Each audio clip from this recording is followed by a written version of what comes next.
Bonjour à tous, bienvenue sur ataorail.com. Aujourd'hui on va parler de comment entretenir son aile de kite. Il faut savoir que les ailes se sont considérablement améliorées depuis quelques années en termes de construction, donc c'est vrai qu'on a des ailes de plus en plus durables avec des matériaux vraiment de qualité. Donc on va voir en détail chaque petit point qui peut servir et qu'il faut connaître pour que l'aile soit plus durable et comment l'entretenir. Donc déjà on a un premier point, voilà, qu'on peut voir sur toutes les ailes, on a du spi qui est ce qui recouvre la majeure partie de la voile, qui est un tissu léger, mais voilà, qu'il faut quand même entretenir. Il faut savoir que ce spi-là, on ne peut pas le laisser confiné dans un sac humide, c'est pas très bon pour la voile sur du long terme. Il faut savoir que du coup, il vaut mieux le laisser respirer, étaler à l'air frais l'aile pour qu'elle puisse sécher convenablement et que le spi garde sa bonne structure et soit bien durable.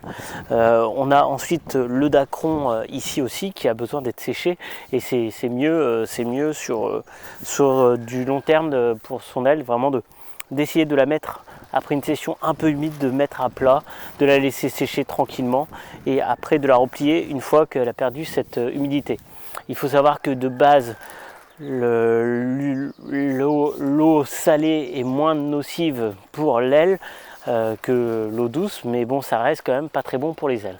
Ensuite, on va voir quelques petits détails qu'il faut voir, qu'il faut être vigilant. Donc déjà, ça c'est de l'entretien classique, normal, sur lequel il faut être vigilant. Si c'est pas sec, ça ne sert à rien de la mettre dans son sac car elle va être confinée.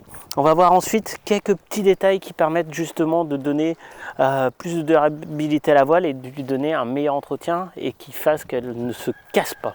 Alors là, du coup, on se retrouve au milieu des ailes. On va voir un peu plus en détail les petits aspects dont on parlait, que ce soit du spi, donc du coup, bien évidemment qu'il faut qu'il soit sec, mais aussi il y a un contrôle à faire régulièrement au niveau des ailes pour qu'elles ne se déchirent pas en fait quand on décolle tout seul ou qu'on redécolle, mettons proche du bord.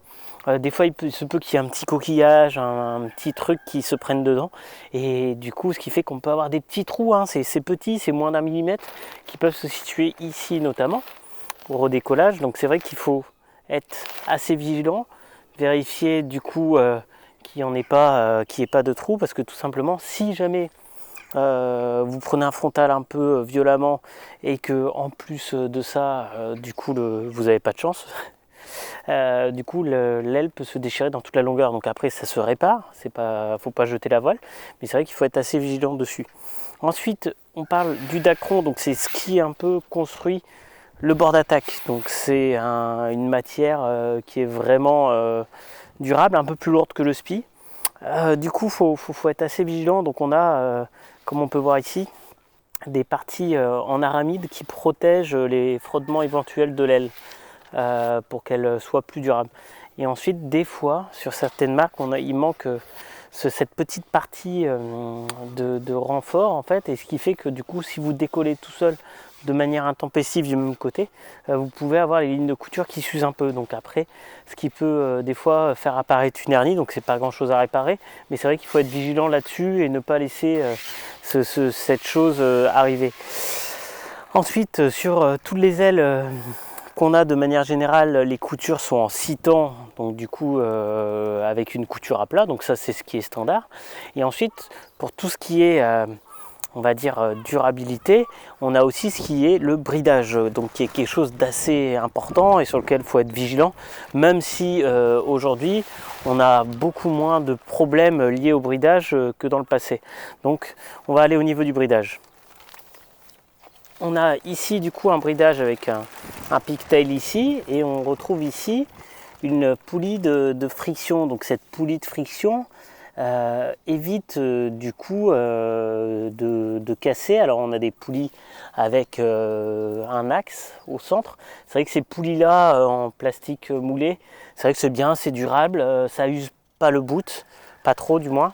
Ça use pas trop le bout, et c'est vrai que c'est vraiment bien sur du long terme. Donc après il faut quand même vérifier, il faut être vigilant à ce que ça soit pas abîmé le bout, et ça se change, c'est très facile à changer, ça se fait en quelques secondes, il faut juste se rapprocher de sa voilerie. Ensuite on a un petit détail à voir, admettons que votre aile perde de l'air. Donc ça, c'est des choses qui arrivent. Il suffit juste de décoller ou de plier son aile dans la dune. Et là, on a des petits picots qui s'appellent les œillats. Donc du coup, c'est vrai que là, voilà, on se retrouve avec un problème, avec des petites fuites un peu lentes qui durent 1 à 2 heures. Donc pour savoir comment on perd, du coup, ça c'est de l'entretien classique aussi. On a juste à fermer les lattes, ici. Et du coup voir d'où ça perd. Donc soit ça perd du bord d'attaque, soit ça perd de la latte. Voilà, ça permet d'isoler et de savoir où est le problème, et tout en sachant que ça, voilà, on peut venir voir plus en détail cet aspect-là de réparation dans une autre vidéo qu'on a faite.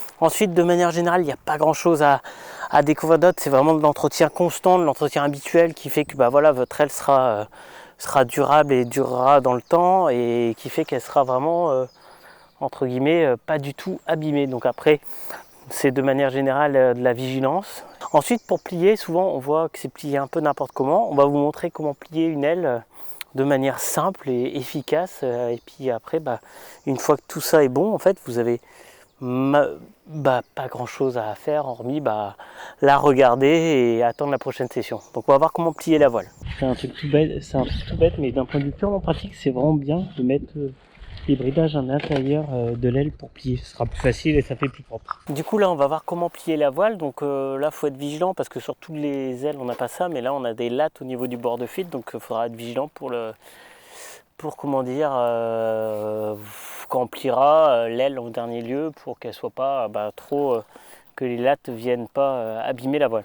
Donc on a juste à défaire ici, donc vérifier qu'évidemment le one pump est déclipsé aussi pour que ce soit plus facile du coup à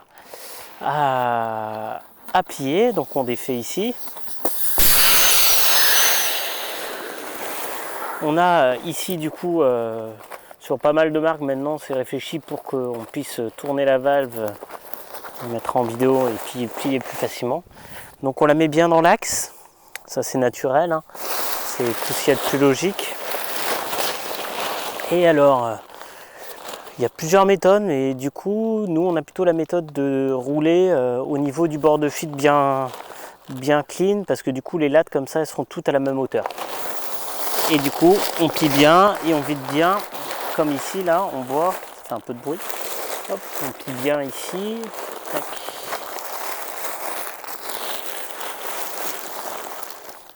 On vide bien la latte, donc de haut en bas. Ce qui fait que du coup, il n'y a plus d'air dedans.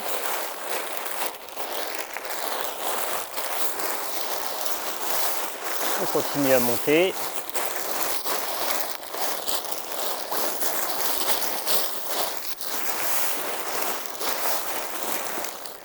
Voilà.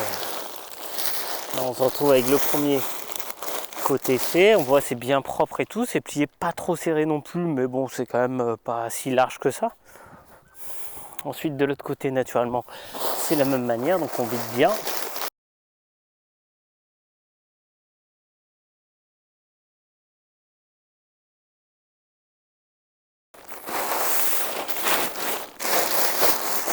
Donc voilà, là on voit que c'est bon. On va chercher le sac.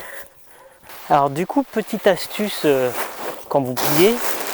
Tout à l'heure, on disait de regarder aussi pour les trous s'il y en avait ou pas. Il faut savoir que du coup, là, en prenant comme ça, on peut regarder aussi s'il y a des trous ou pas, hein. Ça peut permettre de voir éventuellement des trous qu'on n'a pas vus, ou alors on met contre le soleil et puis c'est vrai que là, on voit plus facilement. Ensuite, pour plier, donc le principe de la valve, comme on montrait, là, de la mettre du coup de biais ici et de refermer le capuchon. Donc c'est un peu plus dur pour que l'air se vide, mais aussi ça préserve ici, si jamais vous la pliez, comme ça l'abîme moins, ça abîme pas l'aile. Donc voilà, c'est vrai que d'un point de vue durabilité, c'est pas mal aussi de faire ça. Comme on a vu, il y avait du coup des lattes rigides au bord de cette voile. Donc elle se situe à peu près là. Tac, on plie comme ça. Là on revide. Et voilà, ce qui fait que les lattes ici, on les a pas restreintes ni rien. Sur certaines marques, dans les sacs, on peut retrouver des petites grilles d'aération. Donc voilà, c'est pour préserver un peu et éviter l'humidité dans le sac. Mais c'est vrai que bon, voilà, de base, il faut toujours faire sécher sa voile. Ensuite, sur le sac, avec une grande ouverture. Ici, on a un petit rabat qui évite de coincer la fermeture dans l'aile. Donc ce qui est vraiment pas mal parce que du coup en termes de durabilité c'est vraiment ce qu'il y a de mieux. Et on n'a plus qu'à fermer. Voilà, votre aile est prête à aller sur l'eau. En tout cas vous avez très bien compris qu'il n'y avait qu'une adresse pour découvrir le kitesurf et apprendre plus sur le kitesurf, c'est ataoride.com. A très bientôt sur ataoride.com.